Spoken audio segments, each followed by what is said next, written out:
اس نبا کے متعلق میں نے سابقہ درس میں عرض کیا تھا کہ وہ حق و باطل کی کشمکش جس کا سلسلہ دراز حضرت نوح علیہ السلام سے شروع ہوا، نبی اکرم صلی اللہ علیہ وسلم کے دور میں آ کر وہ یوں کہیے کہ آخری مراحل میں داخل ہوا، اور حضور کی خود زندگی میں وہ 23 سالہ زندگی نبوت کی، اس میں بھی یہ پھر آخری ادوار میں یوں نظر آتا ہے کہ یہ آخری جو صورتیں ہیں قرآن کریم کی، بالخصوص 29ویں اور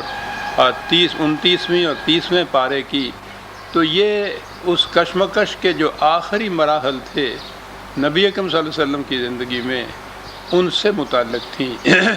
اور اسی کے لیے پہلے میں نے کہا کہ یہ 30ویں پارے آخری پارے کی جو یہ آیت ہوئی، اما یتساءلون عن النبأ العظیم، میں نے کہا تھا کہ یہ نبأ العظیم جو ہے یہ وہ انقلاب عظیم ہے جو نبی اکرم صلی اللہ علیہ وسلم اور حضور کے رفقاء رضی اللہ تعالیٰ عنہم کے ہاتھوں برپا ہونے والا تھا۔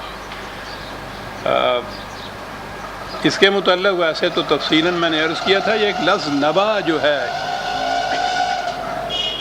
اس کی تھوڑی سی وضاحت ضروری ہے۔ عربی زبان کے روح سے 2 مادے ہیں۔ آپ کو اب معلوم ہے کہ عربی زبان تو چلتی ہی مادوں کے سر پہ ہے، یوں سمجھیے یہ پودوں کی جڑیں جیسے ہوتی ہیں۔ ایک تو ہے نون بے اور حمزہ، اور ایک ہے نون بے اور واو۔ نون بے اور حمزہ جو ہے اس کے معنی ہوتے ہیں خبر، اور اسی سے جو لفظ نبی بنا اس کے معنی خبریں دینے والا۔ یہودیوں کے ہیکل میں ایک منصب تھا، پروہت تھا ایک، وہ قسمت کے حال بتایا کرتا تھا، پیش گوئیاں کیا کرتا تھا، خبریں دیا کرتا تھا، تو اس کا مقام بہت بلند تھا۔ وہ قسمت کا حال بتانے والا، اس کا تو مقام بلند ہوتا ہی ہے، تو اس کو نبی کہا کرتے تھے۔ وہ پیش گوئیاں کرنے والا اس کا ترجمہ ہوا۔ اس کا ترجمہ جب انگریزی زبان میں ہمارے ہاں ہوا تو نبی کو پروفٹ کہنے لگے، اور نبوت کو پروفیسی۔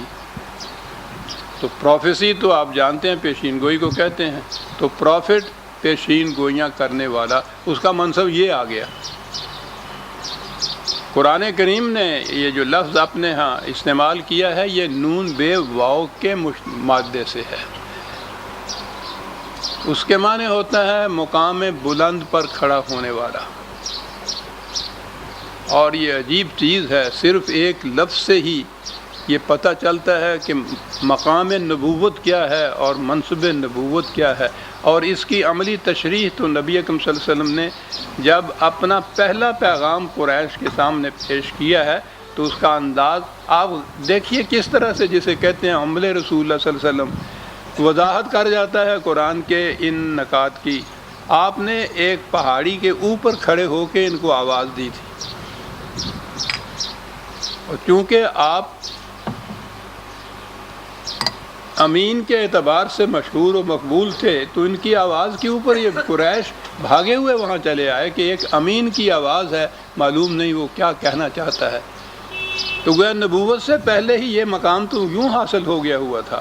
بہرحال وہ آئے تو آپ نے یہ فرمایا کہ اگر میں تم لوگوں سے کہوں کہ اس پہاڑی کی دوسری طرف ایک بہت بڑا لشکر ہے جو تم پر حملہ کرنے والا ہے اور تم تباہ ہو جاؤ گے، تو کہو تم میری بات مانو گے، تسلیم کرو گے اسے کہ میں ٹھیک کہتا ہوں؟ تو انہوں نے کہا کہ ٹھیک ہے، ہم تسلیم کریں گے۔ ایک تو یہی بات تھی کہ حضور امین اور صدیق تو تھے ہی، انہوں نے کہا اس لیے کہ آپ اس مقام پہ ہیں جہاں سے آپ دوسری طرف بھی دیکھ سکتے ہیں اور ادھر بھی دیکھ سکتے ہیں، اور ہم اس مقام پہ ہیں جہاں ہم صرف اس طرف دیکھ سکتے ہیں، دوسری طرف نہیں دیکھ سکتے۔ تو نبی وہ ہے اس مقام بلند پہ وہ کھڑا ہوتا ہے جہاں ایک طرف وہ عالم امر کے متعلق معلومات وحی کے ذریعے سے حاصل کرتا ہے، اور پھر ان کو وہ کنوے کرتا ہے عالم خلق کی طرف۔ اس اعتبار سے یہ پہاڑی کی یہ سمت ہو گئی۔ تو نبی اکرم صلی اللہ علیہ وسلم نے تو اپنے پہلے ہی پیغام میں نبوت کے معنی واضح کر کے رکھ دیے۔ تو ہمارے ہاں نبوت پیش گوئیاں کرنے والا یا پروفٹ نہیں ہوتا، لیکن ہماری بدقسمتی جتنے ترجمے آپ لیں گے انگریزی زبان کے قرآن کریم کے، نبوت کو پروفٹ، نبی کو پروفٹ، نبوت کو پروفیسی، پروفٹ محمد ہر ایک صلی اللہ علیہ وسلم، ہر ایک کی زبان پہ آپ سنیں گے۔ کوئی نہیں یہ سوچتا کہ یہ ہم کس چیز کا ترجمہ کر رہے ہیں، ہم تو یہودیوں کے نبی کا یہ ترجمہ کر رہے ہیں، یہ تو مقام ہی اور ہے۔ اس مقام کے لیے تو بہرحال میں نے جب سیرت نبی اکرم صلی اللہ علیہ وسلم کی رقم کیا تو میں نے اس کا نام معراج انسانیت رکھا تھا۔ بلند ترین مقام میرے ذہن میں یہی آ سکتا تھا، اگرچہ حضور کا مقام تو اس سے بھی بہت بلند ہے کہیں۔ بہرحال قرآن کریم کی روح سے جہاں نبی کے متعلق ذکر آئے گا تو وہ پروفٹ نہیں ہوگا، پروفیسی کرنے والا نہیں ہوگا، پیشین گوئیاں کرنے والا نہیں ہوگا، بلکہ وہ انسانیت کے مقام بلند پہ کھڑے ہونے والا ہوگا۔ یہ پروفیسیز پیشین گوئیاں ہی تو ہیں جس نے مرزا غلام احمد جیسے کو نبی بنا کے رکھ دیا۔ وہ اپنی نبوت کا سارا مدار ہی پیشین گوئیوں پہ رکھ رہا ہے۔ دیکھیے یہ پیشین گوئی پوری ہوئی، وہ پیشین گوئی پوری ہوئی۔ اگر یہ پیشین گوئیاں یہی ہوتی ہیں کہ زلزلہ آئے گا، طوفان آئے گا، سیلاب آئے گا، سارے ادھیڑو کام کرنے والا، لیکن مدار ہے نبوت کا پیشین گوئیوں پر۔ کہاں سے یہ بات آئی؟ وہی پروفیسی جو تھی، اور بات آگے چلی گئی۔ اس نے تو ساتھ اپنے لیے نبوت کا دعویٰ کیا، باطل جو تھا۔ آپ کے ہاں جتنے یہ بڑے بڑے اولیاء کرام ہیں ان کی کرامات میں بات ہی یہی ہے کہ وہ صاحب آنے والے حالات کا پتہ بتا دیتے ہیں، قسمت کا حال بتا دیتے ہیں، غیب کی خبر بتا دیتے ہیں۔ تو پروفیسیز تو وہاں سے چلی آ رہی تھی ہمارے ہاں۔ یہ پروفیسی کا سوال نہیں ہے۔ اگر وہ چیز ایسی ہے مستقبل کی کہ جس کا علم انسانی ذرائع علم کی روح سے حاصل نہیں کیا جا سکتا تو وہ علم غیب ہے، وہ خدا کے سوا کسی اور کو حاصل نہیں ہو سکتا۔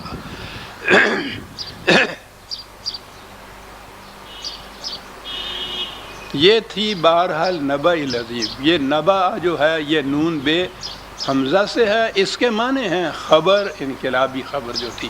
اور تو اس کے متعلق یہ بات چلی آ رہی تھی کہ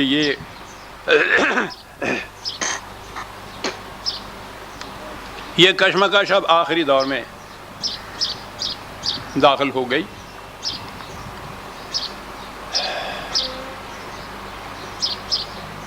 قرآن کریم کا یہ انداز مسلسل چلا آ رہا ہے، جہاں وہ اس قسم کا دعویٰ کرتا ہے کہ تمہاری غلط روش قانون مکافات عمل کی روح سے اس قسم کے تخریبی نتائج پیدا کرے گی۔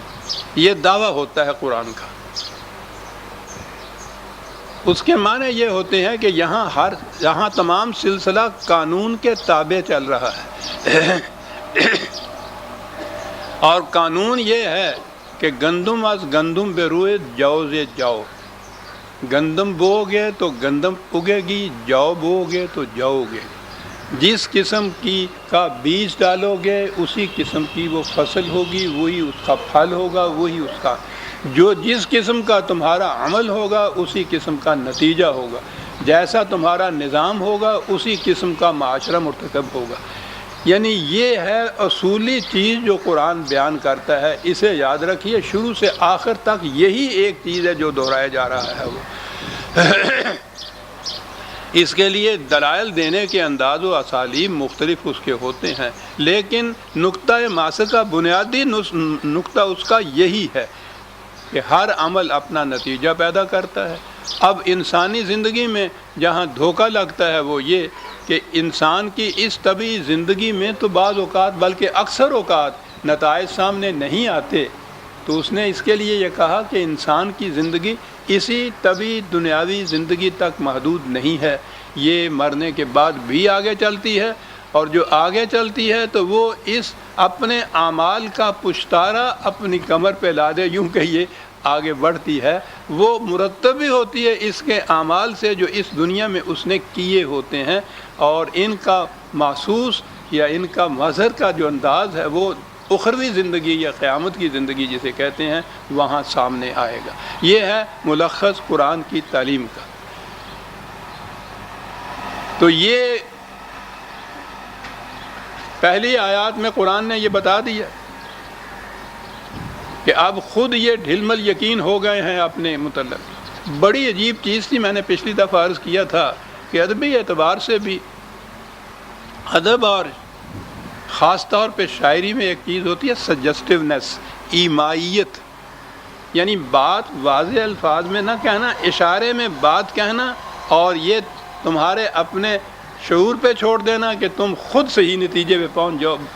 یہ ادب میں بڑی لطیف چیز ہوتی ہے اور بڑی ہی وہ ایسی ذوق سلیم کو جا کے اپیل کرنے والی ہوتی ہے۔ لطف آتا ہے اگر ایمائیت جو ہے کسی شعر میں یا کسی ادب کے فکرے میں ہو۔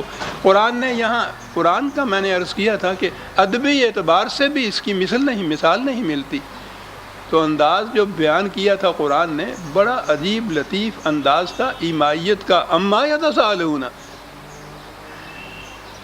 اب یہ کس بات پہ میں گوئیاں شروع کر دی انہوں نے؟ کہنا اس نے یہ تھا کہ اب وہ جو پہلا یقین تھا ان کا، جس کو لیے ہوئے یہ مقابل میں آئے تھے کہ یہ ہیں کیا، ہم ان کو مسل کے رکھ دیں گے، کچل کے رکھ دیں گے، ہم حق پر ہیں، ہمارے پاس قوت ہے، اور اس میں ان میں کسی قسم کا اختلاف نہیں تھا، کوئی تذبذب نہیں تھا، ایک چٹان کی طرح سامنے آئے تھے۔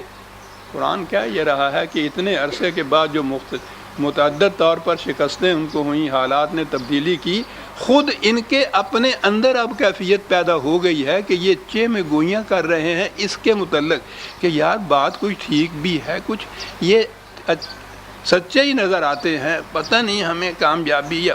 تو قرآن نے بات یہ کہنی ہے کہ جب کسی قوم کی زندگی میں یہ مرحلہ آئے کہ اس کے اپنے مقصد کے متعلق تذبذب پیدا ہو جائے تو سمجھ لو شکست ہو گئی اس قوم۔ کتنی بڑی عظیم چیز۔ اور پھر ہم فیہ مختلفون، چے میں گوئیاں اور تذبذب بھی نہیں ہے، اختلاف کرنا شروع کر دی۔ بعد یوں اختلاف ہوا کسی قوم کے اندر کسی مقصد کے متعلق، کسی محاذ کے متعلق، بھائی یہ سمجھیے کہ یہ بس اس کی شکست کا پیش خیمہ ہے سامنے۔ دیکھا آپ نے بات کیا کہی قرآن نے، اور اصول کتنا بڑا عظیم دیا، لیکن وہی سجسٹیونیس یا ایمائیت کا جملہ ہے۔ اور پھر میں نے جو عرض کیا تھا کہ وہ چیز کہ یہ وہ قیامت جو ہمارے ہاں تصور میں ہے، اس دنیا کے آخری وقت میں جو کہتے ہیں کہ پہاڑ ٹکرائیں گے، زمین پھٹ جائے گی، آسمان ٹوٹ جائے گا، ٹھیک ہے وہ تو ہونا ہے، لیکن یہ وہ قیامت نہیں ہے، اس لیے کہ اس کے متعلق ہے کلا سیعلمون، یہ ابھی دیکھ لیں گے اس انقلاب کو جس کا ذکر کر رہے ہیں ہم، ابھی سیعلمون، اور اتنے زور سے یہ کہا کہ ثم کلا سیعلمون، ارے پھر سن لو اس بات کو، ابھی دیکھ لیں گے، یہ بات کوئی دور کی بات نہیں ہے، ابھی آنا چاہتی ہے صاحب۔ ورنہ جہاں تک اس قیامت کا تعلق ہے آنے والی کا، ہمارے ہاں تو بعد میں یہ سلسلہ ہوا، یہ عیسائیوں کے ہاں ایک دور آیا ان کے ہاں کہ قیامت آنے والی ہے۔ یہ 1740 میں ایک پادری تھا جرمنی کا، بینجل، اس نے یہ کہا حساب لگا کر کہ 1836 میں قیامت آ جائے گی۔ اب جناب وہ جو 36 کے آنے کے قریب جو دن تھے، وہ لوگوں نے گھر بار چھوڑ، شہر چھوڑ باہر جنگلوں میں چلے گئے، گویا قیامت شہروں میں تو آنی ہے، جنگلوں میں چلے گئے، اور کیا کرتے بیچارے، وہ عجیب افراتفری مچ گئی اس قوم کے اندر، اس ملکوں کے اندر، یورپ کے اندر۔ وہ 1836 گزر گیا تو پھر دوسرے پادری اٹھے، انہوں نے کہا کہ نہیں، کوئی تھوڑی سی غلطی لگ گئی تھی، پنجابی جنوں ٹپلا کہندے ہیں، اس غلطی سے زیادہ جامع ہے وہ لفظ، حساب میں کوئی غلطی لگ گئی تھی، یہ اصل میں 1843 میں آئے گی، اور پھر وہی قیامت، وہ 43ویں گزر گئی، پھر انہوں نے حساب لگایا تو انہوں نے کہا 47 میں آئے گی، وہ بھی گزر گیا۔ پھر انہوں نے کہا اب جو ایک پہلا غلطی کر گیا ہے کہنے میں پہ فلاں سال میں آئے گی، اس کو لیے چلے جا رہے ہیں، اس کو جھوٹا کیسے کہہ دیں؟ کہنے لگے 61 میں آئے گی۔ اب جب 61 میں بھی نہ آئی تو تھک تھک کے ہر مقام پہ 2-4 رہ گئے، اس کے بعد ختم ہو گیا سلسلہ، پھر نہیں کسی نے اور پیشین گوئی کی۔ تو گویا یہ آنے کی صورت نئی نسل والوں کو میرا خیال ہے آج کل وہ بات نہیں ہوتی، ہم سے پوچھیے، بڑے بڑے پوسٹر لگے ہوئے ہوتے تھے، ہر دوسرے سال تیسرے سال شہر میں لگے ہوئے ہیں، جمع ہیں، لوگ دیکھ رہے ہیں۔ کوئی وہ ہمیشہ ایسا ہوتا، احمد خادم حرمین الشریفین نے یہ لکھا ہے، یہ ہوتا تھا، میری عمر کے بڑے بوڑھے اس کی تائید کریں گے، یہی ہوتا تھا نا۔ ایک تو میں نے کہا تھا سامنے میرے چاچا عطا اللہ ہے، وہ بڑے بڑے پوسٹوں، اور اس میں پھر یہ اب قیامت آنے والی ہے اور طوفان آئے گا، پہاڑ ٹوٹیں گے، یہ ہوگا وہ ہوگا، یہ بڑا لمبا چوڑا ہوتا تھا۔ پھر وہ نیچے ہوتا تھا کہ وہ خواب آیا ہے، وہ احمد کوئی تھا کہ ان کو حضور نے فرمایا ہے کہ میری امت سے کہہ دو کہ اب وہ نمازیں پڑھیں، روزے رکھیں، یعنی وہ قیامت جو آنے والی ہے اس کو ایوارڈ کر رہے ہیں۔ ہاں تو یہ ہوا کرتا تھا، وہ آنے والی ہے قیامت صاحب پہ، وہ بھی کئی سال ہوتا رہا، اس کے بعد وہ سلسلہ بھی اب ختم ہو گیا ہوا ہے۔ لیکن یہ قرب قیامت کے متعلق یا قیامت کے متعلق جو ساعت ہے اس پہ تو کئی کتابیں آپ کے ہاں ہیں، قرب قیامت کی نشانیاں کتابیں آپ کے موجود ہیں، اور وہ یہی ہیں، وہ قرآن کی آیتیں، یہ نبأ عظیم کی یا یہ کشمکش کی۔ کسی کی نگاہ اس پہ نہیں کہ اس نے تو کہا ہے کلا سیعلمون، اور کہا ہے قریش سے، اور کہا ہے آج سے 1400 سال پہلے، اور ہم اس آنے والی قیامت کے متعلق یہ نشانیاں ڈھونڈ رہے ہیں سامنے۔ بہرحال یہ وہ تھا انقلاب عظیم۔ اب یہ کہنے کے بعد یہ آئے گا، پھر وہ قرآن آ گیا اپنے اسی انداز کی طرف، اسی اسلوب کی طرف کہ وہ خارجی کائنات میں جو جس انداز سے یہ سلسلہ جاری اور ساری ہے وہ قانون کے زور پہ چلتا ہے۔ اس لیے وہ ہمیشہ پہلے شواہد خارجی کائنات کے پیش کرتا ہے، دوسرے شواہد ہوتے ہیں تاریخی اقوام سابقہ کی زندگیوں۔ تو یہاں اتنا کچھ کہنے کے بعد کلا سیعلمون، اب آیا وہ اپنے اس انداز پہ، الم نجعل الارض مہادا، غور کرو تو سر، ہمارے قانون کی زنجیریں کتنی محکم ہیں۔ میں نے پہلے بھی یہ عرض کیا تھا، شاید پچھلی دفعہ بھی، کہ آج سے 1400 سال پہلے جب پورے کرۂ ارض میں بھی ابھی تصور یہ نہیں تھا زمین کے متعلق کہ زمین گھومتی ہے، اور وہ بھی عرب کی سرزمین میں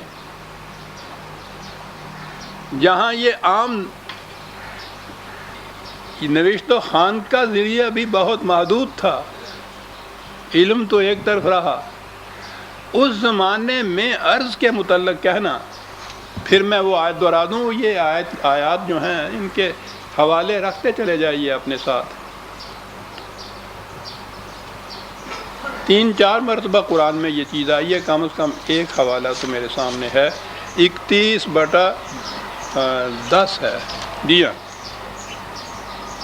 خلق السماوات بغیر عمد ترونہا، 31/10، وَأَلْقَى فِي الْأَرْضِ رَوَاسِيَ أَن تَمِيدَ بِكُمْ، یہ ساتھ تمیدہ اور بکم عجیب چیز ہے کہ وہ گھوم رہی ہے تمہیں اپنے ساتھ لیے ہوئے، تو یہ عجیب چیز ہے۔ کسی گھومنے والی چیز کے اوپر ہم بیٹھے ہوئے ہوں تو ہمیں تو ایسا چکر آئے گا، تو پتہ چلے گا اس کے ساتھ گھوم رہے ہیں، لیکن قرآن یہ کہہ رہا ہے کہ وہ تمہیں ساتھ لیے ہوئے گھوم رہی ہے۔ 1400 سال پہلے عرب کی سرزمین میں ایک شخص جو نبوت سے پیشتر ان پڑھ تھا، وہ یہ بات کہہ رہا ہے کہ زمین گھوم رہی ہے بیکم تمہیں ساتھ لیے ہوئے، اور یہ 2-3 مرتبہ قرآن کے اندر دہرایا گیا ہے۔ یہاں اس کی بجائے لفظ مہادہ کہا گیا ہے، بات وہی ہے، بچے کا پنگورا حرکت میں بھی ہے، جنبش میں بھی ہے، سکون بخش رہا ہے، اس کی نیند میں خلل نہیں آتا بلکہ نیند آ جاتی ہے اس کو اس حرکت سے۔ یہ رات کو پنگورا بنتی ہے نا یہ زمین آپ کی، اس تیزی سے یہ گھوم رہی ہے کہ اگر اس کا احساس آپ کو ہو جائے تو سونا تو ایک طرف آپ زندہ نہ رہ سکیں، لیکن قرآن اس کو تمیدہ بکم کو مہادہ کہتا ہے۔ ابھی آ جائے گا کہ وہ مہادہ کیوں کہا ہے۔ والجبال اوتادا، یہ ہمارے ہاں ابھی تک ہمارے ہاں سے مراد ہے کہ سائنسدانوں میں، دنیا کے سائنسدانوں میں علم الارض کے اوپر کچھ زیادہ ابھی توجہ نہیں دی گئی، لیکن اب شروع ہو گئے ہیں اس کے متعلق بھی وہ تحقیق کرنے کے لیے، یہ کہ زمین کی اس ساخت میں یا ہیئت میں پہاڑوں کا کیا رول ہے جو یہ پلے کرتے ہیں، یہ ابھی تک تحقیق پوری نہیں ہو سکی، لگے ہوئے ہیں اس کے اوپر۔ قرآن نے جہاں بھی عرض کے متعلق کہا ہے یہ اس طرح گھومتی ہے، وہاں پہاڑوں کا ذکر ساتھ کیا ہے، اور کچھ یوں کیا ہے کہ جیسے یہ اس میں گڑے ہوئے ہوں اور اس کا بیلنس قائم رکھے ہوئے ہوں۔ میں نے عرض کیا ہے کہ ہمارے نزدیک تو میں نے شاید عرض کیا تھا کہ تھوڑا ہی عرصہ ہوا، مدینہ یونیورسٹی کے جو چانسلر ہیں بن باز، ان کا یہ فتویٰ شائع ہوا تھا کہ کوئی شخص جو یہ کہے کہ زمین گھومتی ہے یا گول ہے تو پہلی چیز یہ کہ ان کی بیویوں پہ طلاق، یعنی کہے وہ طلاق بیوی پہ، اور پھر اس کے بعد دائرہ اسلام سے خارج، پھر وہ مرتد، اور اس کے بعد یہ آج بھی آپ کے ہاں وہ جو مرکز ہے آپ کے ہاں اسلام کی تعلیم کا، اس مرکز کی یونیورسٹی کا چانسلر آج بھی یہ کہہ رہا ہے تو آپ سوچئے کہ اس زمانے میں تو یہ جو چیز ہے ہمارے ہاں نہیں، ہم تو ابھی تک یہاں ہیں۔ اگر یہ بن باز صاحب کے اسلام کے مطابق چلیں تو یہ ماننا کہ زمین گھومتی ہے، اس سے تو بہرحال جو شادی شدہ نہ ہو وہ تو مان لیں، کچھ نہیں بگڑے گا، شادی شدہ کا تو کچھ رہتا ہی نہیں ہے۔ لیکن ابھی تک یورپ کے سائنسدان بھی علم الارض کے متعلق ابھی اس مقام پہ نہیں پہنچے، وہ بتائیں آئیں گی یہ ساری چیزیں۔ قرآن نے کہا ہے یہ سنریم آیاتنا فی الآفاق وفی انفسہم حتی یتبین لہم انہ الحق۔ اللہ اکبر۔ خارجی کائنات و انسانوں کی اپنی دنیا کے اندر ہمارے آیات پر پڑے ہوئے پردے اٹھتے چلے جائیں گے، ہر پردہ جو اٹھے گا وہ اس حقیقت کی دلیل بن جائے گا کہ قرآن نے جو کہا تھا سچ تھا۔ تو وہ تو قرآن کے حقائق کے ثبوت میں بات ہی یہ پیش کر رہا ہے کہ خارجی کائنات کے حقائق پر پڑے ہوئے پردے اٹھتے جائیں گے اور یہ اس کے دعاوی سچ ثابت ہوتے چلے جائیں گے۔ تو وقت آئے گا کہ جب یہ چیزیں بھی سامنے آئیں گی کہ یہ جو عرض کے ساتھ جبال کا یا پہاڑوں کا قرآن نے ذکر کیا ہے، ان کا کیا رول ہے۔ بہرحال ہم تو یوں ہی گزر جائیں گے، ہمارا تو یہ میدان بھی نہیں ہے ابھی۔ وہ اگلی بات آ گئی ہماری، اب قانون ملاحظہ فرمائیے۔ وَخَلَقْنَاكُمْ أَزْوَاجًا، دو لفظ ہیں،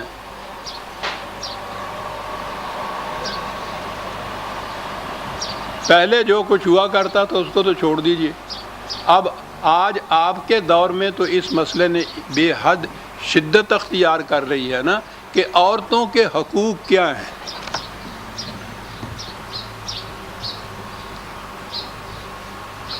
تو آپ کو معلوم ہے کہ کس قدر اس پہ بحثیں، مذاکرے، سیمینر اور پھر قوانین بن رہے ہیں اس کے مطابق، گواہی نہیں اس کی قابل قبول، حقوق بتا رہے ہیں آپ۔ دہن کا ذکر کیا، یہاں سر ہی غائب ہے غریباں سے، وہ انسان ہی نہیں ہے، اس کی شہادت ہی نہیں دی جا سکتی، اور اگر کہیں قیمت دینی پڑ جائے، دیت جس کو کہتے ہیں، تو مرد کی قیمت سے آدھی قیمت عورت کی ہوگی۔ یہ آج کل آپ کے یہاں کے مسائل ہیں، قوانین بن رہے ہیں آپ کے یہاں کے۔ تو میں نے بھی، میرے پاس بھی بہرحال یہ آتی رہتی ہے صورت۔ تو میں نے تو یہ کہا کہ صاحب یہ اس مسئلے کو جو لیے پھر رہے ہیں، ان سے پہلے تو یہ پوچھئے کہ یونائٹڈ نیشنز کا UN کا جو چارٹر ہے، بیسک ہیومن رائٹس، بنیادی حقوق انسانیت، ہیومن رائٹس، تو اس ہیومن میں عورتیں شامل ہیں یا نہیں؟ آپ کی حکومت نے اس پہ دستخط کیے ہوئے ہیں۔ تو میں نے کہا تھا بیویوں سے کہ آپ خامخواہ کے لیے یہ جلوس نکال رہی ہیں اور اس قسم کے محضر نامے پیش کر رہی ہیں۔ وہ حقوق جو ہیں وہ انسانیت کے، مرد عورت دونوں اس میں یکساں طور پہ داخل ہیں۔ UN نے تو یہ چیز کی، انہوں نے دستخط کر دیے ہوئے ہیں۔ اگر وہ حقوق آپ کو یہاں نہیں مل رہے تو ان سے کچھ کہنے کی بجائے UN سے کہیے کہ یہ اس پہ عمل نہیں کر رہے۔ بحیثیت انسان جو حقوق حاصل ہیں، اب یہ تو یہ کرنے سے رہے کہ انسان کی شکل سے عورت کو الگ کر دیں، انسان تو ماننا پڑے گا۔ اور وہ حقوق جو ہیں وہ متعین کر دیے ہیں، آپ کی کسی شرعی عدالت نے نہیں، UN نے کر دیے ہیں، انہوں نے دستخط کیے ہوئے ہیں۔ تو میں نے کہا ایک تو حقوق بحیثیت عورت کے یہ آ گئے، آپ برابر کے حقوق ہیں اس کے اندر، اور دوسرے حقوق ہیں بحیثیت بیوی کے۔ قرآن نے نکاح کو معاہدہ قرار دیا ہے، یہ معاہدہ کرتے وقت جو بھی حقوق آپ چاہتی ہیں اس میں لکھوا لیجیے۔ اس کے لیے ضرورت کیا ہے آپ کو اس طرح سے مذاکرے کرنے کی، جلوس نکالنے کی، یا ڈیمانسٹریشن کرنے کی؟ سوال ہی نہیں ہے۔ لیکن بہرحال ویمنز رائٹس کمیشن ہمارے ہاں آج کل بیٹھا ہوا ہے۔ بات آئی تھی دو لفظ خلقناکم ازواجن، یہ ازواجن زوج کی جمع ہے۔ پہلے دیکھیے یہ خلقناکم پوری نوع انسانی سے کہا گیا ہے، یہ تمہیں پیدا کیا ہم نے ازواج۔ اب اس میں مرد اور عورتیں ہیں انسانیت میں، ان کو پیدا کیا ہے ازواج۔ میں نے عرض کیا کہ زوج ہے اس کی جمع ہے یہ۔ ہمارے ہاں تو اب زوج جو ہے یہ لفظ تو استعمال ہی نہیں زبان میں ہوتا، زوجہ ہی ہوتا ہے، اور زوجہ بیوی ہوتی ہے، مرد ہوتا ہی نہیں، بس وہ زوجہ فلاں۔ عربی زبان میں زوج ان دو چیزوں کو کہتے ہیں کہ جس ایک کے بغیر دوسرے کی تکمیل نہ ہو سکے، ناکارہ رہ جائے۔ ٹانگے کے دو پہیوں میں سے ہر پہیا ایک دوسرے کا زوج کہلاتا ہے۔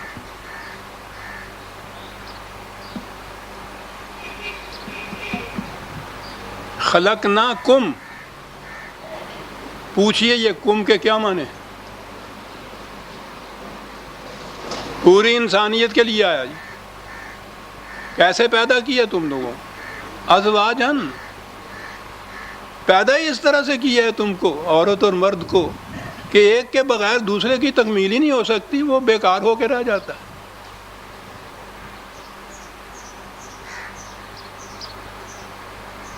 ان پہیوں کا یکسر برابر ہونا، مساوی ہونا، 1 انچ کا بھی فرق پڑ جائے ایک پہیے میں دوسرے پہیے کے مقابلے میں، گاڑی بہرحال چلتی نہیں ہے۔ ایک پاسے رہے کہنے پاس پہ آ جانی ہے، پوچھو نہیں اس گڈی دا ہوندا کی، اور اگر پہیہ یہ ہو تو، اور اگر ایک پہیہ گول ہو دوسرا پہیہ چوکور ہو، چلا لو گاڑی۔ ہے نا انہوں نے یہ چوکور پہیے رکھے ہوئے، چلتی ہیں گاڑیاں آپ کی، پوری قوم کی گاڑیاں رکی ہوئی ہیں آپ کے یہاں پہ عزیزان من، جو عورت کے ساتھ انہوں نے یہ کچھ کیا ہے۔ عورت کے ساتھ نہیں، خدا کی تخلیق کے ساتھ۔ وہ کہتا ہے خلقناکم ازواجن، یہ کہتا نہیں تم بناتے پھرو ان کو آپس میں ایک دوسرے کو، مرد اور عورت کو زوج۔ ہم تو نہیں زوج بنائیں، نہ بناؤ بھائی، ان کا کیا بگاڑ دو گے؟ پھر دیکھ لو گے جو حشر ہوتا ہے۔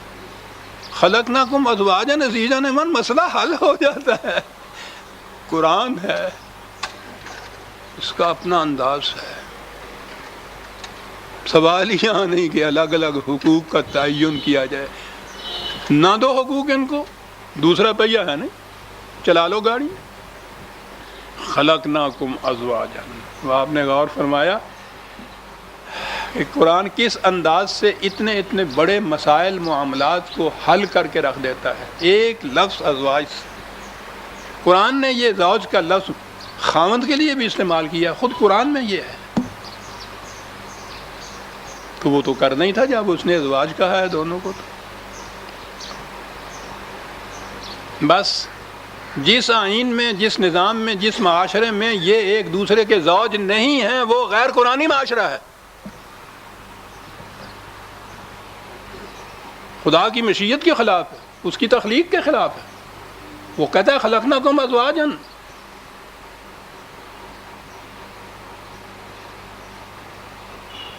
قوموں پر عذاب یوں ہی نہیں آ جاتا، خدا کو چیلنج دینے سے عذاب آتا ہے۔ یہ چیلنجز ہے عزیزان من، یہ مسائل نہیں ہیں، فقہی قوانین نہیں ہیں، زندگی کے بنیادی حقائق ہیں، مسائل ہیں، بنیادیں ہیں زندگی کی۔ خلقناکم ازواجا ایک بنیاد ہے زندگی کی، اس کے خلاف کرنا خدا کو چیلنج دینا ہے، نتیجہ اس کا ظاہر ہے، اس کا کیا بگڑتا ہے۔ اخلقناکم ازواجا۔ اچھا، تو میں نے عرض کہا تھا کہ مہاد کہا ہے عرض کو خدا نے۔ وَجَعَلْنَا نَوْمَكُمْ سُبَاتًا وَجَعَلْنَا اللَّيْلَ لِبَاسًا وَجَعَلْنَا النَّهَارَ مَعَاشًا۔ زمین پنگورے کی طرح رات آتی ہے تو تاریکی کو کہا کہ ایک قسم کا پردہ ڈال دیتی ہے۔ وہ دیکھا عام طور پہ سامنے لیمپ روشن ہو یا بلب جلتا ہو تو نیند نہیں آتی، تاریکی میں نیند آتی ہے، وہ پردہ بن جاتی ہے روشنی کا، اور وہ ایک ایک گھر میں ایک ایک بلب کے اوپر وہ پردہ نہیں ڈالتا، وہ پوری کرۂ ارض پہ یا اس حصے پہ جس میں رات آتی ہے وہ تاریکی کا پردہ ڈال دیتا ہے تاکہ تم آرام سے سو جاؤ۔ سباتن، نیند میں یہی چیز نہیں ہوتی، ہم تو یہ نا کہ اب سو جانا ہے، یہ جتنی طاقتیں، جتنی توانائیاں صرف ہوتی ہیں دن میں تگ و تاز سے، نیند میں ریکوپ کر لیتا ہے انسان اس کو۔ وہ جو آپ دیکھتے ہیں نا کہ جب رات نیند آئی نہیں اچھی طرح سے کھڑکتی ہوئی تو تھکا ہوا اٹھا ہوں میں، جی نہیں چاہتا اٹھنے کو، کیا ہوا؟ نیند کیا کرتی تھی جو نیند نہیں آئی تو یہ کیفیت پیدا ہو گئی؟ ہم نے کبھی اندازہ ہی نہیں لگایا کہ ساؤنڈ سلیپ اگر رات کو آ گئی ہو تو کس قدر آدمی فریش اٹھتا ہے۔ یہ فریشنس کیا ہوتی ہے، تازگی کیا ہوتی ہے؟ وہ جو توانائیاں صرف ہو گئی ہوتی ہیں دن میں، وَجَعَلْنَا النَّهَارَ مَعَاشًا، تو وہ کام کاج کے لیے جو دن بنایا تھا تو اس کے لیے جتنی توانائی صرف ہوتی ہے وہ رات کی ساؤنڈ سلیپ میں، گہری نیند میں وہ ریکوپ ہو جاتی ہے، توانائیاں واپس آ جاتی ہیں، ریفریشڈ اٹھتا ہے، تر و تازہ اٹھتا ہے، پھر وہ اس قابل ہو جاتا ہے جعلنا النہار معاشا۔ ترتیب دیکھتے ہیں کیسی خوبصورت ہے سر، نوم کو سبات، لیل کو لباس اور نہار کو معاش، اور یہ سب کچھ اٹل قانون کے مطابق ہوتا ہے۔ وہ قوانین جو کروں کو بھی اپنی زنجیروں میں جکڑے ہوئے ہیں، وہ بنائنا فوقکم سبعا شدادا، متعدد کرے تمہارے ہاں فضا کی پہنائیوں کے اندر ہیں۔ یہ ان کا نظم و نسق ہے باہمی کہ جس سے یہ دن اور رات اس کی گردش دولابی جاری ہے، یہ ہو رہی ہے، کتنی ایگزیکٹنیس سے ہوتی ہے۔ یہاں ہم حسابی قاعدے سے بتا دیتے ہیں کہ سورج اتنے منٹ اتنے سیکنڈ کے اوپر طلوع ہوگا، اتنے پہ وہ غروب ہوگا۔ یہ ہمارے حساب کی روح سے سورج نہیں یہ ہوتا، سورج کے حساب کی روح سے ہم اپنے ہاں یہ کیلکولیشن کرتے ہیں، کبھی غلط ثابت نہیں ہوتی۔ آپ کے ہاں کے انسانوں کی کبھی گاڑی کے معنی اب ٹرین ہے، نہ وقت پہ آتی ہے نہ وقت پہ آتی.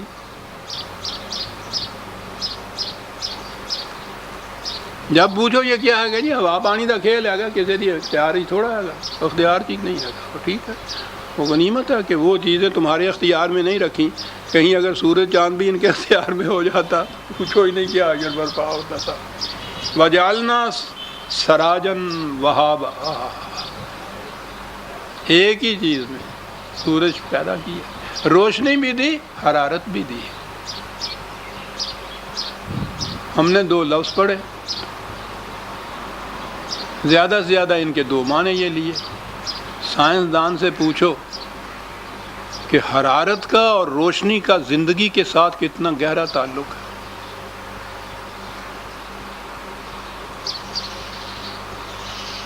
اب تو اس کتاب کا شاید نام بھی نہیں کہیں آئے گا. ہمارے ہاں بچپن میں ایک کتاب ہوتی تھی, زندگی روشنی صفائی.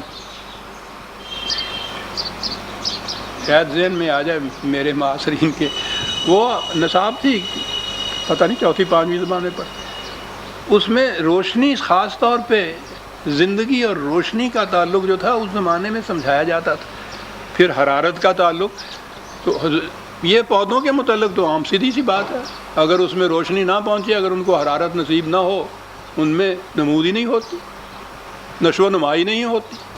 تو گویا دو چیزوں کا ہونا نہایت ضروری ہے, روشنی اور حرارت. کہا کہ ایک ہی سرچشمہ سے روشنی اور حرارت دونوں تمہیں مل جاتی, اور ایسا وقت پر وہ ابھرتا ہے, ایسے وقت پہ وہ راستہ, متعین راستہ ہے جو وہ طے کرتا ہے, متعین وقت میں جا کے وہ غروب ہوتا ہے.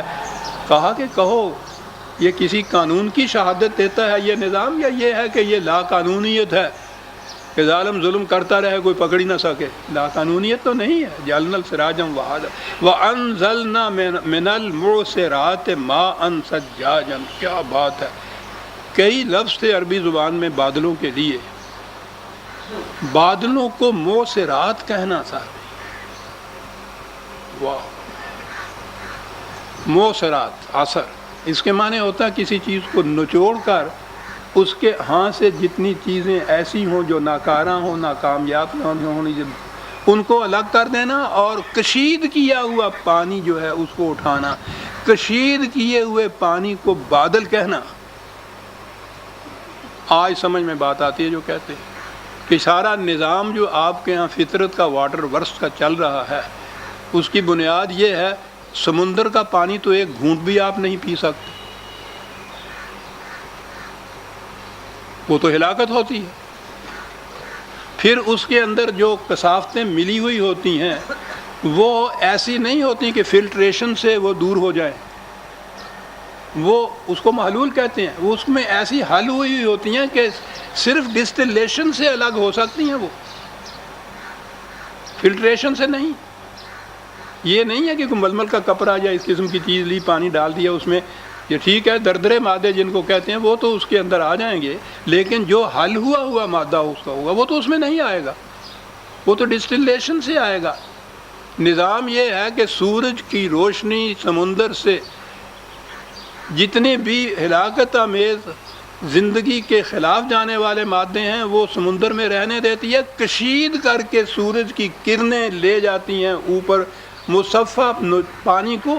قرآن اسے معصرات کہتا ہے, نچوڑا ہوا پانی جو ڈسٹیلیشن کے ذریعے سے اوپر جاتا ہے, معصرات.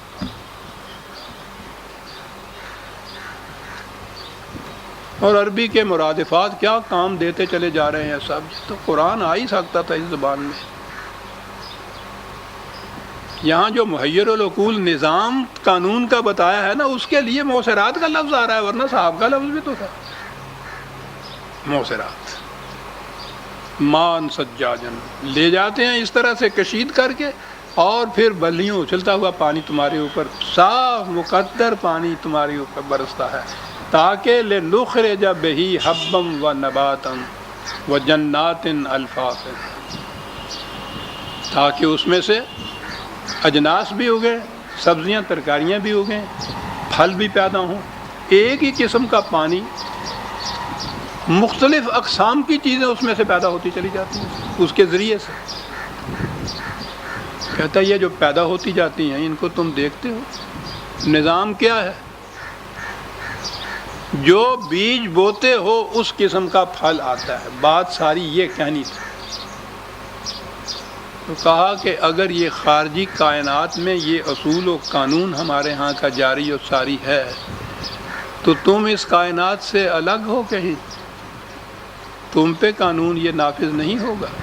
یہ ساری چیزیں آ گیا وہ جس کے لیے یہ اتنا کچھ کہا گیا تھا۔ یہ سب کچھ کہنے کے بعد کہا یہ کہ انا یوم الفصل کانا میقاتہ، یہ سب کچھ ہم نے تمہیں اس لیے کہا، یوم الفصل یہاں کہا ہے۔ کیا خوبصورت باتیں ہیں، چونکہ وہ نباتات، پودے، جنسیں، فصلیں، اجناس، پھل، یہ چیزیں کہہ رہا تھا نا۔ وہ فصل تو آپ کے ہاں کہتے ہیں، ہمارے ہاں ہارویسٹ کو ہے نا یہ، اور فصل کہتے ہیں الگ الگ کر دینے والا، فصل کہتے ہیں نتیجہ کسی عمل کا جو عمل سے الگ ہو جاتا ہے۔ کہا کہ ان تمام چیزوں کے بعد تم کس نتیجے پہ پہنچتے ہو؟ وہ یہی ہے نا کہ یوم الفصل جو ہے، ہارویسٹ کا جو وقت ہے، کاٹنے کا جو ہے، بونے کے بعد، کانا میقاتا، قانون کی روح سے وہ مقرر ہے، متعین ہے۔ میقات کسی کام کے لیے جو مقرر وقت ہوتا ہے کسی چیز کا، وہ میقات کہلاتا ہے، اور وہ مقرر ہوتا ہے۔ فصل والوں سے یہ پوچھئے، ذمہ داروں سے، وہ جو وقت مقرر ہوتا ہے وہ کس طرح سے آتا ہے ایسا؟ اب تو معلوم نہیں یہ کیا کیا تبدیلیاں پیدا ہو گئی ہیں خارجی کائنات میں بھی، ابھی اس کے متعلق کچھ سائنسدان بھی کسی نتیجے پہ پہنچے نہیں ہیں۔ اس وجہ سے یہ موسموں کی تبدیلیاں جو بالکل لگے بندے قانون کے مطابق پہلے ہوا کرتی تھیں، اب یہ بھی آرڈیننسز کے ذریعے ہونی شروع ہو گئی۔ یہ معلوم ہی نہیں ہوتا کہ کتنے عرصے تک یہ گرمی کا موسم رہے گا، یہ خشک گرمی رہے گی، کب وہ بارش آئے گی، کب وہ ہوا چلے گی۔ ورنہ ہمارے ہاں کا ذمہ دار یوں آسمان کی طرف دیکھ کے کہہ دیتا تھا کہ چوتھے دن وہ کیا کہتے تھے، پروا آئے گا اور اس میں یہ ہوگا، وہ چوتھے دن پروا آتا تھا۔ وہ اس کی دانش مندی نہیں تھی، اس کا تو تجربہ تھا، وہ قانون تھا جس کے متحد یہ کچھ ہوتا تھا۔ یوم الفصل کانا میقاتا، یہ جو اب اس میں جواب آ گیا کہ صاحب یہ جو کچھ ہمیں ڈرا رہے ہو، یہ ہوگا، وہ ہوگا، یوں تباہی آئے گی، تم ختم ہو جاؤ گے، وہ ہوتا کیوں نہیں ہے؟ وہ قرآن نے کہا کہ وہ جو مہلت کا وقفہ درمیان میں ہم نے رکھا ہوا ہے، تمہارے ہزار بےتابیوں کے باوجود، بےتابیاں نہیں، تمہاری طعن و اعتراض کے باوجود بھی ہم اس میں تبدیلی نہیں کرتے۔ ورنہ آ جاتا ہے نا غصہ کہ روز جو آ کے اس طرح دیا چوبیاں دیندے پے ہو، پھر وہ آتی کیوں نہ تباہی، لاتے کیوں نہیں ہو تم؟ بڑی چیز تھی۔ حضور سے تو یہ کہا کہ وَاصْبِرْ عَلَىٰ مَا يَقُولُونَ، برداشت کرو جو یوں کچھ کہتے ہیں۔ خود اللہ میاں کو نہیں اس میں یہ غصہ آیا کہ اچھا یہ کہتے ہو کہ لو یوں تو یوں ہی صحیح بچوں، نہیں صاحب، وہ قانون والا خدا ہے، جذباتی خدا نہیں ہے، اسے غصہ نہیں آتا، اسے خوشی نہیں ہوتی۔ میقات ایک لفظ ہے، یوم الفصل جو ہے وہ میقات ہے، قانون کی روح سے وہ متعین ہے وقت جو ہے، اس کی خلاف ورزی ہم بھی نہیں کرتے۔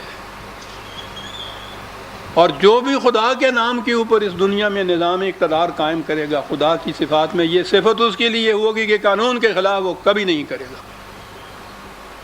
قانون غیر متبدل ہوگا، قانون خدا کا مقرر کردہ ہوگا، اور وہ اس میں کسی قسم کی تبدیلی تو ایک طرح وقت بھی نہیں بدل سکے گا۔ میقات، یوم الفصل کانا میقات، وہ جب وقت پورا ہو جائے گا اور وہ یا وقت آ جائے گا، وہ جو ہے اس میں ہوگا کیا؟ یوم ینفخ فی الصور فتأتون افواجا، یہ لفظ بھی ایک صاحب نفخ صور یہ قرآن میں آتا ہے، ترجمے ہمارے ہاں ہوتے ہیں جب سور پھونکا جائے گا، پھر اس کے بعد وہ تصور ہوگا کہ قیامت کے دن وہ ایک فرشتہ سور سرنا کو کہتے ہیں، وہ نرسنگا ہوتا ہے، بگل جس کو آج آپ کہتے ہیں، تو بگل کو بجایا جاتا ہے۔ جنگ کے زمانے میں جنگ کے لیے تو یہ بگل، آج بھی بگل کام دیتا ہے، اور اس زمانے میں تو بگل ہی آواز ہو سکتی تھی، بڑی آواز، لاؤڈ سپیکر ہوتے نہیں تھے، اس کو بھی کہتے تھے۔ نفخ فی الصور کے معنی ہوتے تھے کہ اس میں پھونکنا، معنی لیے جاتے تھے میدان جنگ کا۔ قیامت میں یہاں والوں کے متعلق یہ لفظ نہیں استعمال کرتے تھے، ہمارے ہاں کے مفسر۔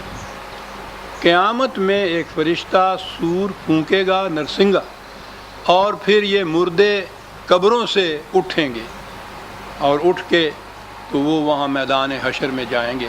یہ تصور ہمارے ہاں یہ سور کا تھا، معاف رکھیے گا۔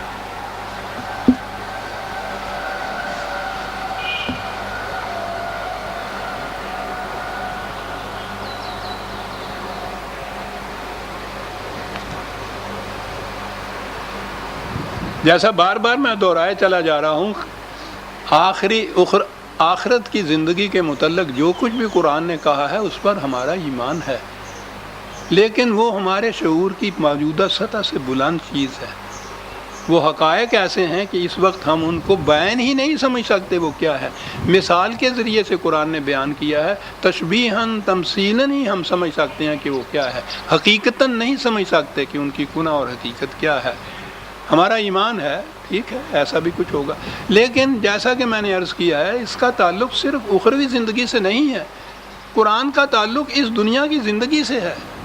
وہ اس لیے یہ چیزیں منواتا ہے کہ اس کا اثر پڑتا ہے آپ کی اس دنیا کی زندگی پر، انفرادی زندگی پر، اجتماعی زندگی پر، عالمگیر انسانیت کی زندگی پر۔ ورنہ اگر یہ بات نہ ہو اور اس کا نتیجہ صرف قیامت تک ہی ہو تو اس کا کچھ فائدہ ہمیں نہیں پہنچ سکتا۔ تو بہرحال عربی زبان کی روح سے بھی، یعنی یہ عجیب چیز ہے ان کے ہاں،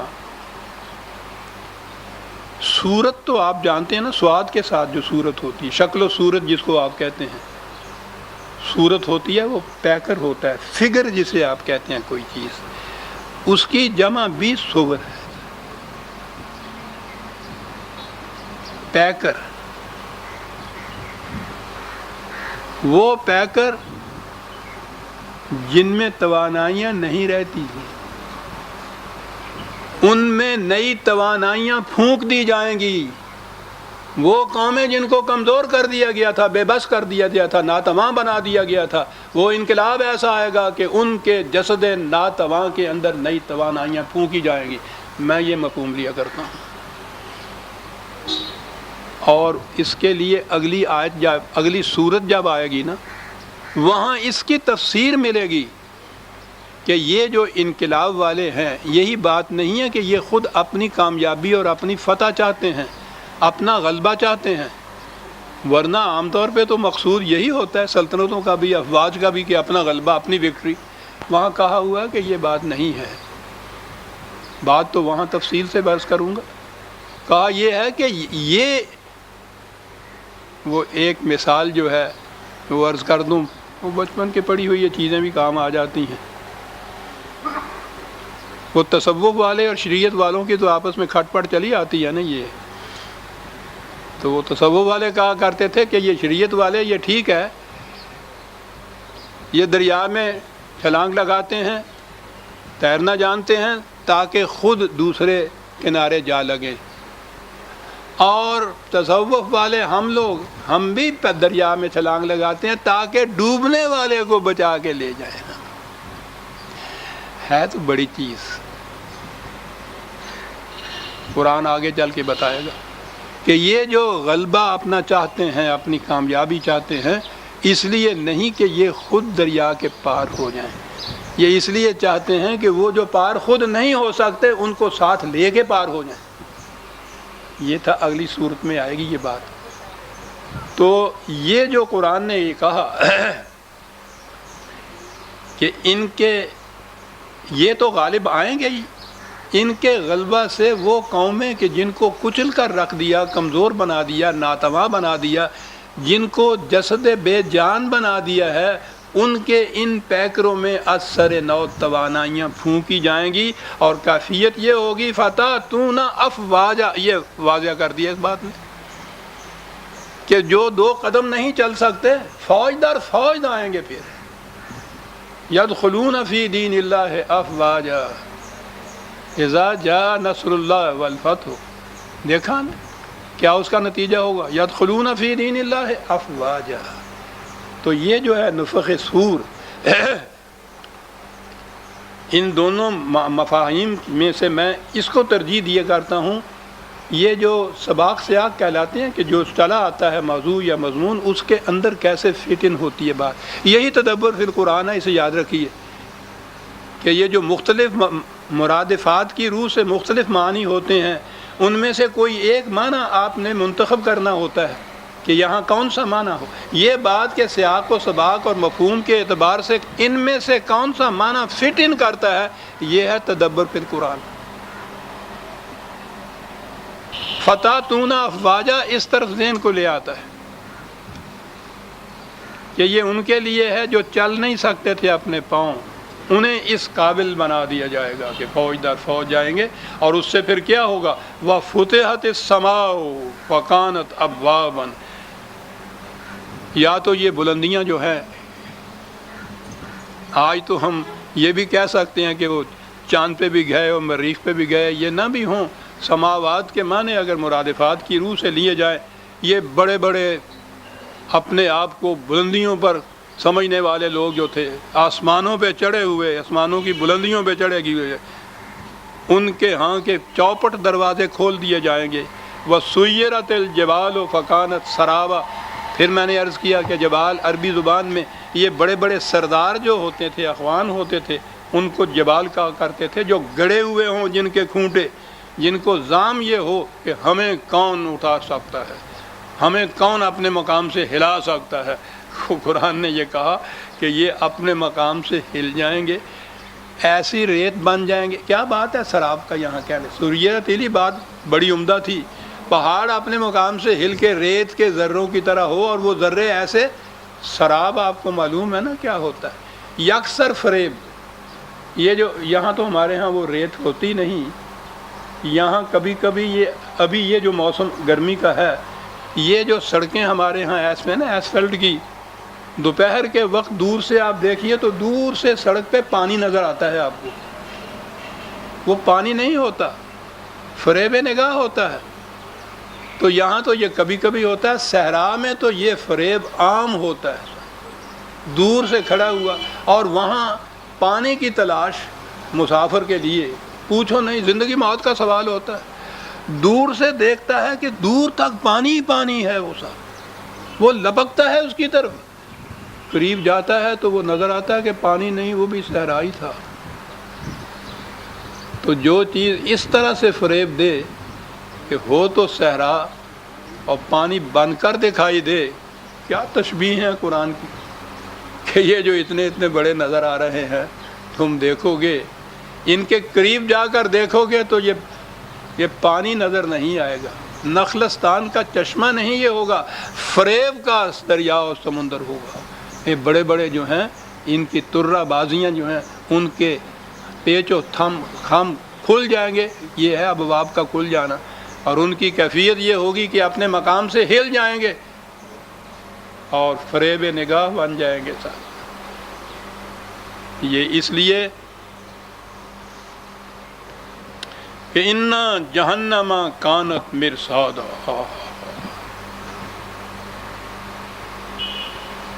کیا بات ہے، کیا لفظ ہے صاحب، جہنم ان کی گھات میں بیٹھی ہوئی ہے، کہیں وہاں جا کے جو آئے گی جہنم وہ دیکھی جائے گی، وہ گھات میں کیا بیٹھی ہوئی ہو، جہنم ان کی گھات میں بیٹھی ہوئی ہے۔ اور جہنم کے تمہارے آپ کو معلوم ہے، جہاں انسانیت کو جلایا جائے۔ یہ ایک وادی تھی اس زمانے میں، اس میں وادی میں ایک دیوتا تھا ان کے ہاں، اس دیوتا کے سامنے زندہ انسان کو جلایا جاتا تھا اور قربانی دی جاتی تھی، تو وہ اس وادی کا نام ہی جہنم تھا، کہ جس میں انسانیت کو جلایا جائے، ہر وہ معاشرہ جس میں انسانیت کو جلایا جائے جہنم ہے، اور جلایا اس طرح جاتا ہے کہ جہیم ہوتی ہے، رک جاتا ہے ایک مقام پہ، آگے نہیں بڑھ سکتا جہیم کہا۔ وہ جہنم جو ہے وہ ان کے گھات میں بیٹھی ہوئی ہے۔ 2-3 منٹ شیخ صاحب، اچھا جی، 2-3 حوالے ہیں، ان کو لکھ لیجئے۔ یہ بڑی اہم چیز ہے کہ وہ تصور جو ہمارا ہے نا کہ جہنم وہیں جا کے آئے گا، وہاں آئے گا، پھر میں بار بار یہ عرض کر دوں، لیکن ہزار حیف، میں نے پچھلے دفعہ شاید یہ شعر پڑھا تھا، ہزار حیف نہ بینی قیامت موجود۔ یہ جو اس وقت جہنم ہے جس کے اندر ہم ہیں، اس طرف نگاہ نہیں ہماری جاتی۔ 29/54، 29/24، وَإِنَّ جَهَنَّمَ لَمُحِيطٌ بِالْكَافِرِينَ۔ وہ جو انکار کرتے ہیں مکافات عمل کے قانون سے، ان کو تو گھیرے ہوئے ہے چاروں طرف سے جہنم۔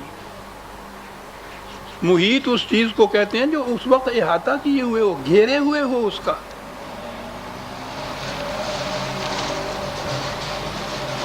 ایک اور ریفرنس 82/16، 82/16، جہنم کے متعلق کہا،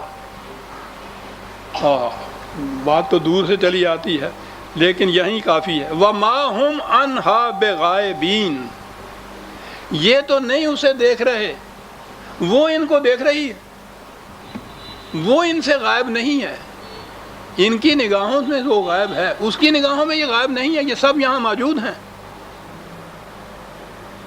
آپ دیکھیے جہنم کو کہاں لا رہا ہے، اور پھر یہ ساتھ کی آیتیں اگر آپ آئیں گے تو آپ تو میں سمجھتا ہوں تڑپ اٹھیں گے۔ ایک اور ہے، یہ تھا 82/16، 79، 79/36، وَبُرِّزَتِ الْجَحِيمُ لِمَنْ يَرَاهَا۔